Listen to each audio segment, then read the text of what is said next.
पत्नी आक्रोश की नहीं, सम्मान की हकदार होती है। ये क्या बात हुई? सूरज, हमारी शादी को अभी 3 महीने हुए हैं और इतनी जल्दी आपका मन मुझसे उब गया। पहले तो मेरे साथ वक्त बिताने के लिए आप बहाना ढूंढते थे। अब मैं देख रही हूँ कि ऑफिस के बाद भी आप ना जाने कहाँ वक्त बिताते हैं। काम तो मैं भी करती हूँ, परंतु मैं कभी भी आपसे नज़रें नहीं चुराती हूँ। आप घर 10 बजे तक आते हैं, मन हुआ तो खाते हैं, वरना ऐसे ही सो जाते हैं। क्या कोई अपनी नई पत्नी के साथ ऐसा व्यवहार करता है? संध्या आक्रोश भरे शब्दों में अपने पति सूरज से कहती है। सूरज बोला, क्या तुम इतनी मॉडर्न होते हुए भी टिपिकल गांव की लड़कियों की तरह बात करती हो? अरे तुमसे शादी की थी तो क्या ये एग्रीमेंट कर लिया था कि 24 घंटे तुम्हारे साथ ही चिपका रहूँगा? नई शादी की बात अलग होती है। अब हमारी शादी को 3 महीने हो गए हैं। भूलो मत, मेरी खुद की भी एक अलग ज़िंदगी है और ये तुम्हारा मुझे बार बार टोकना और आक्रोश में बात करना बिल्कुल पसंद नहीं है। मैंने अब तुम्हें अपने दोस्तों के साथ घूमने से मना किया है। इतना कहकर सूरज अपनी बाइक लेकर फिर से घूमने निकल गया। तभी दूसरे कमरे से संध्या की सास प्रतिमा जी बोली, बहू, मर्द कभी लगाम नहीं लगाई जाती। अरे वो अपनी मर्जी का मालिक है, अगर घूमता फिरता है तो तुम्हें क्यों दिक्कत होती है? तुम क्या चाहती हो कि मेरा बेटा तुम्हारे पल्लू से बंधा रहे?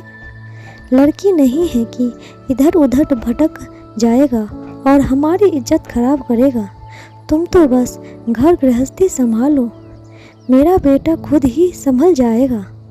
संध्या बोली, मम्मी जी, मैं काम में व्यस्त रहती हूँ, इसका मतलब यह नहीं कि मुझे दिखता नहीं है। और कहाँ लिखा है कि हर बार बहू की गलती होती है? क्या कभी बेटा गलत नहीं हो सकता? और क्या कहा आपने कि लड़की भटक जाती है?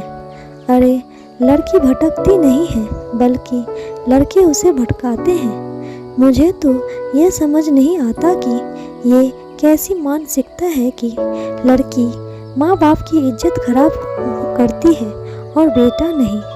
कौन जानता है कि कल को अगर आपके बेटे में कुछ उल्टा सीधा काम किया और आपका नाम खराब हुआ तो फिर ना कहना कि सचेत नहीं किया। इतना कहकर वो अपने कमरे में चली गई। संध्या की शादी के शुरू में सब कुछ ठीक था, परंतु पिछले महीने से सूरज का व्यवहार तुरंत बदल गया, जिससे एक पत्नी की नज़र देख भी रही थी और महसूस भी कर रही थी, पर बिना सबूत के संध्या कुछ भी करना नहीं चाहती थी। समय धीरे धीरे बीत रहा था। संध्या ने इस विषय में अपने माता पिता को भी बताया।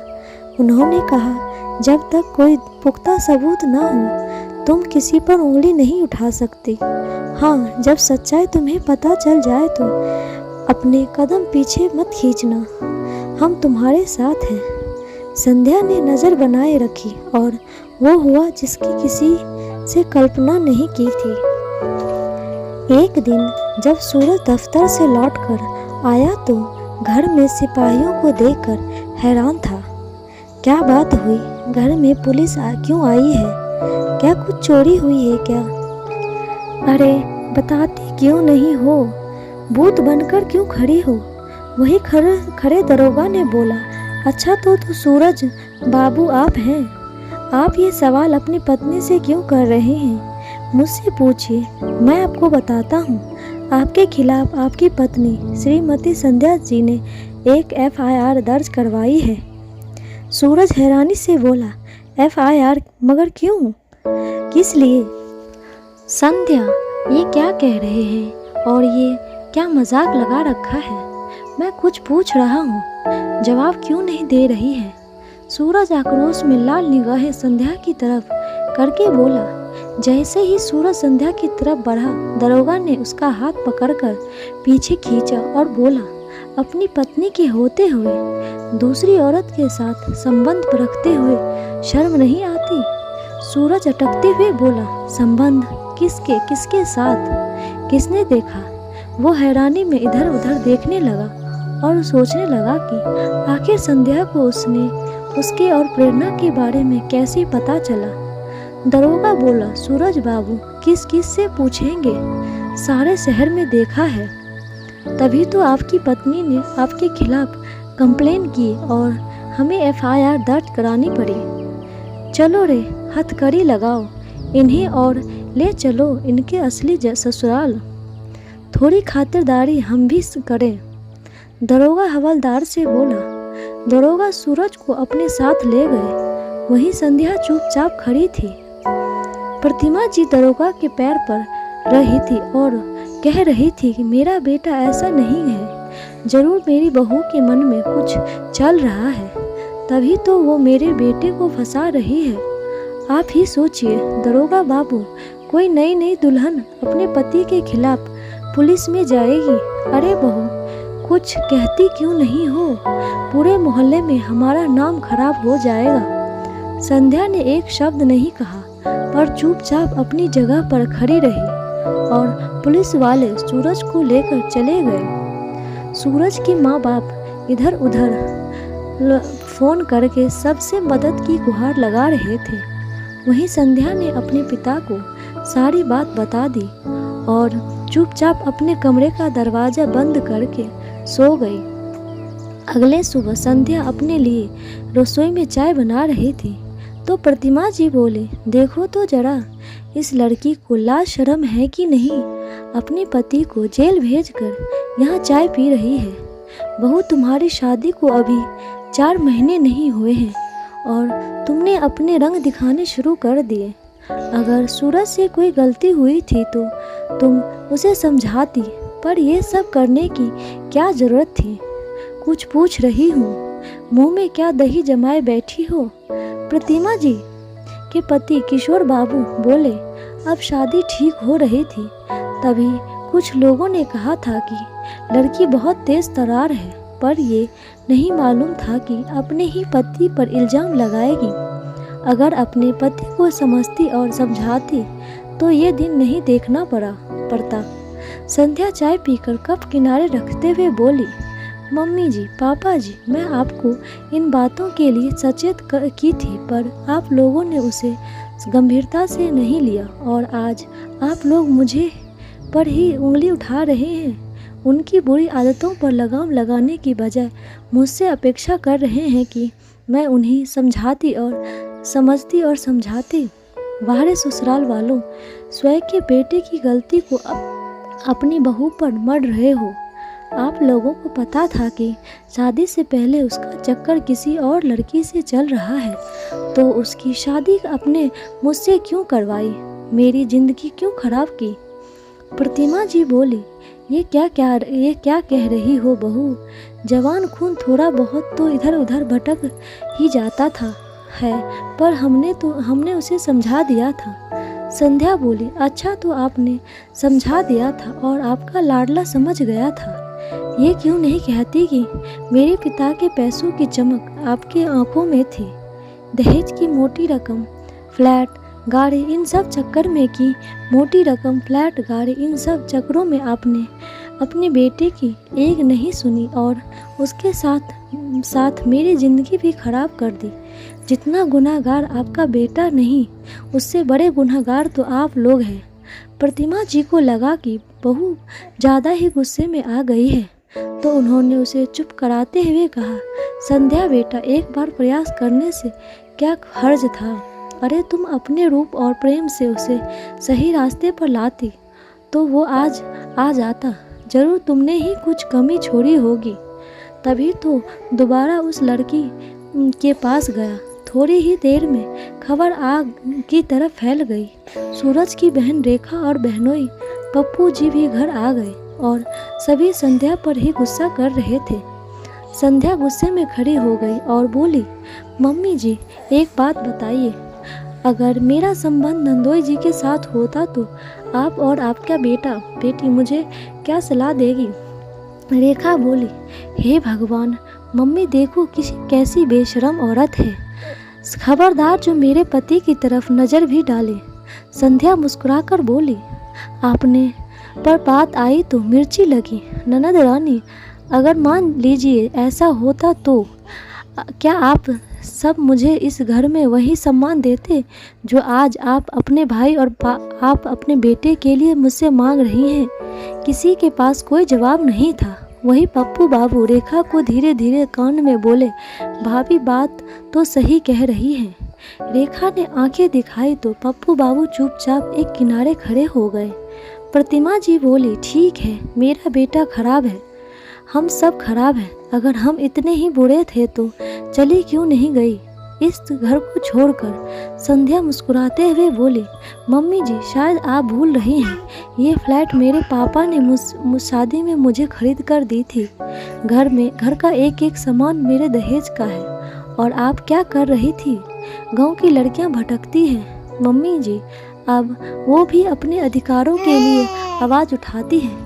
फिर मैं तो शहर वाली लड़की हूँ, मुझे नहीं रहना आपके धोखेबाज बेटे के साथ। मैं तलाक के लिए अर्जी डालूंगी। अब ना तो मुझे आपकी विश्वासघाती बेटे के साथ और न आप लोगों के साथ रहना है। रेखा सामने आकर बोली, बहुत बोल रही हो तुम और हम सब सुन रहे हैं। तुम्हारे पास सबूत क्या है कि सूरज धोखेबाज है और वो दूसरी लड़की के साथ घूमता फिरता है? किशोर बाबू, प्रमीला जी, हर कोई उससे पूछने लगा, हाँ बताओ क्या सबूत है? वो बोली, पूजनीय मेरे ससुर जी, ससुराल वालों, सबूत वो गाड़ी है जो मेरे पिता ने दहेज में आपके बेटे को दी थी। वो मोटरसाइकिल भी मेरे नाम पर है जो रजिस्टर है। जब ये लोग न्यू टाउन मेन रोड में घूम रहे थे और हेलमेट नहीं पहन रखी थी तो सीसीटीवी कैमरे में उनकी तस्वीर उतारी और उनके खिलाफ चालान काटा और उस चालान का नोटिफिकेशन मेरे फ़ोन पर आया। मैंने सोचा अपनी शादी को एक मौका देती हूँ, शायद ये खबर गलत हो, पर जब RTO ऐप पर जब गाड़ी का नंबर डाले तो सारा चिट्ठा के साथ सामने आ गया। अरे मैंने तो आपको उनके कारनामे दिखाए ही नहीं। ये लीजिए सबूत, देखिए, इसमें आपका बेटा किसके साथ चिपक कर घूम रहा है, समय तारीख सब है इसमें। इतना कहकर संध्या ने फ़ोन अपने ससुर की तरफ बढ़ा दिया। फ़ोन देखकर सब हैरान थे क्योंकि फ़ोटो में सूरज दूसरी लड़की के साथ बैठा था। हेलमेट ना होने के कारण उन दोनों की तस्वीर साफ साफ दिख रही थी। सभी किशोर बाबू बोले, अरे प्रतिमा, ये लड़की तो हमारे पुराने पड़ोसी अनिल बाबू की बेटी प्रेरणा है। प्रतिमा जी फोटो को देखी और आक्रोश में किशोर बाबू को बोले, सच्चाई पर मोहर लगाना जरूरी था क्या? ना जाने ये लड़का और क्या क्या कांड करेगा। मैं सोची थी पढ़ी लिखी नौकरी वाली लड़की से उसकी शादी कर दूंगी तो इसकी परेशानी भी खत्म हो जाएगी और ये सही रास्ते पर आ जाएगा। पर ये लड़का, अब चलो यहाँ से, मेरा मुंह क्या देख रहे हो? फिर बेटे को कोसते हुए वो दूसरे कमरे में चली गई। दूसरे कमरे में जाकर प्रतिमा जी ने अपने पुराने पड़ोसी को फ़ोन किया और खूब उटपटांग बातें बोली। अरे बेटी अगर संभल नहीं रही है तो किसी और के पल्ले बांध देती। मेरे बेटे को फंसाने की क्या ज़रूरत थी? इतनी मुश्किल से उसे रास्ते पर लेकर आई थी, पर तुम्हारी बेटी है, किसी का पीछा ही नहीं छोड़ रही है। इधर से आवाज़ आई, अपने बेटे को क्यों नहीं संभालती हो? खुले बैल की तरह छोड़ रखी हो। अरे इतनी गुणवती और रूपवती पत्नी को छोड़कर दूसरी लड़कियों पर नज़र डालता है।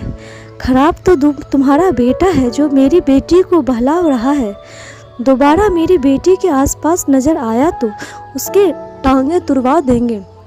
पप्पू बाबू बोले, माता जी बुरा मत मानिएगा, पर जब अपना ही सिक्का खोटा हो तो दूसरों को दोष नहीं देते। साले साहब ने बहुत गलत किया। आप तो जानती हैं आजकल का कानून बहुत कड़क है और पुलिस वाले तो उससे भी ज़्यादा सख्त है। ना जाने उनकी कितनी कुटाई की होगी। अगर कोई रहम कर सकता तो वो है भाभी जी।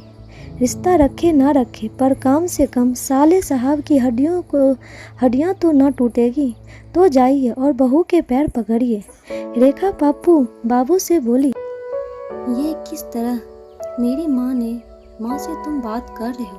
पप्पू बाबू ने रेखा को एक लपड़ दिया और बोला, खबरदार, अपना भाई निकला 2 नंबर का और पति को अपने वश में करना चाहती हो? अरे जिनके घर शीशे के होते हैं वे दूसरों के घर पर पत्थर नहीं फेंका करते। घर चलो चुपचाप। इतना कहते हुए पप्पू बाबू रेखा का हाथ पकड़े और वापस घर चले गए। संध्या के माता पिता भी वहां आए। प्रतिमा जी और किशोर बाबू ने उन्हें भी समझाने की असफल कोशिश की। उन्होंने साफ साफ कहा, हमने बेटी की शादी इसलिए नहीं की थी कि आपका बेटा और आप लोग उसे धोखा दें और वे समझौता कर लें। आप लोग अपनी बेटे की गलती को सुधारने की जगह दूसरे की बेटी को एक समझौता करना सिखा रहे हैं। हर बार लड़की की ही समझौता क्यों करेगी? प्रतिभा जी कुछ कहती उससे पहले संध्या की माँ ने बोली, अब उस बेहतर होगा आप लोग इस घर को खाली कर दें। मेरी बेटी अपनी तरीके से अपनी ज़िंदगी की नई शुरुआत करेगी। अब वो इस रिश्ते में नहीं रहेगी जहाँ भरोसा ना हो, वहाँ औरतों का सम्मान नहीं होता। आखिरकार शाम तक किशोर बाबू और प्रमीला जी बहू का घर छोड़कर अपने पुराने मकान में जाना पड़ा। कुछ समय बाद संध्या ने सूरज से तलाक लिया और अपनी नई जिंदगी शुरू की। समय बीता, सूरज लौटकर घर आया, माँ बाप से माफ़ी मांगी और अकेले जीवन जीने लगा। प्रतिमा जी बेटे के दुख से दुखी थी तो किशोर बाबू बोले, जैसी करनी वैसी भरनी। हमने तो इसे समझाने की पूरी कोशिश की, कहीं न कहीं गलती हमारी है। हमने उम्मीद दूसरे की बेटी से लगाई, अपने बेटे की गलती को क्यों नहीं देखा? सच ही तो कह गई संध्या, जरूरी नहीं हर बार बहू की गलती हो, बेटा भी गलत हो सकता है। समय के साथ संध्या अपने जीवन में आगे बढ़ गई पर सूरज वहीं ठहर गया, क्योंकि हर बार दाग चांद पर ही क्यों लगे, कभी सूरज पर भी लग ही सकता है। जैसी अच्छी बात फैलती है बुरी बात भी फैलती है। कोई भी माता पिता अपनी लड़की का रिश्ता ऐसे लड़के से क्यों करना चाहेगा जो भरोसे के काबिल ना हो।